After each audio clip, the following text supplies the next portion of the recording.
May adlaw mga ka-farmers, diri sa tong area karon sa to ang palaya nga part area 1 na to mga ka-farmers. Atong edad ani 50 plus days kasi pangano mga farmers naka second selection na ta ni ugma pohon, mag third selection na punta. So mo ni karon ang update sa to ang tanom, mo ni ato ang update sa tong dahon sa tong tanom nga nigamit ta og turan, nimis og okay mga ka-farmers, no? Nag-insert na ta og okay ani niya kato ang high in potassium nga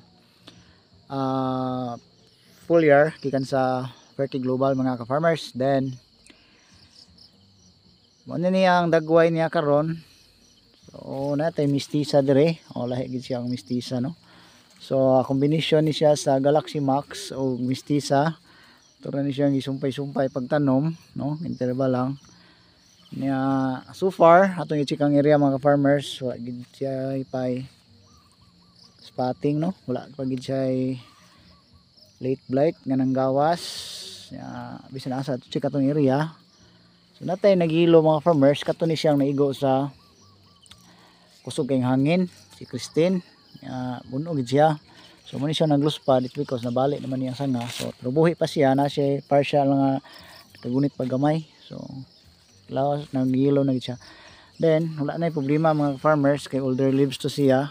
Okay, so mo ni itong update karon niya ato ang gigamit nga abono mga ka-farmers, katong Omega Green niya chitosan o katong amino tablet nga tong gigamit pag during sa tong fertilization, no?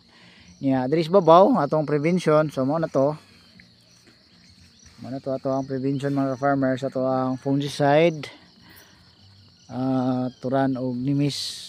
Okay, so mo na ato ang ugma subay-ubay na tag ma-harvest ani ugma puhon. So daghan na mag nang lumbitay.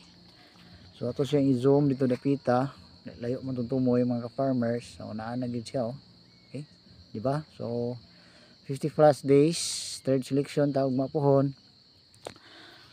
Mo ni ang to ang dagway, pero dili magid siya perfect mga ka-farmers, pero at least naatay ideya, nakatry ta atong mga gipanggamit na to nga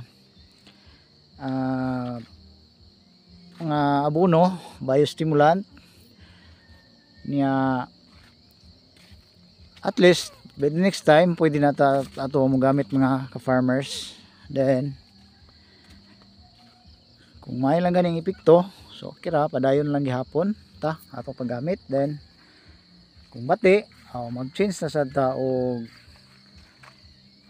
atong gamiton nga abono o ato ang fungicide o mga foliar, no? So more na itong update karon sa atong 50 plus days sa ato ang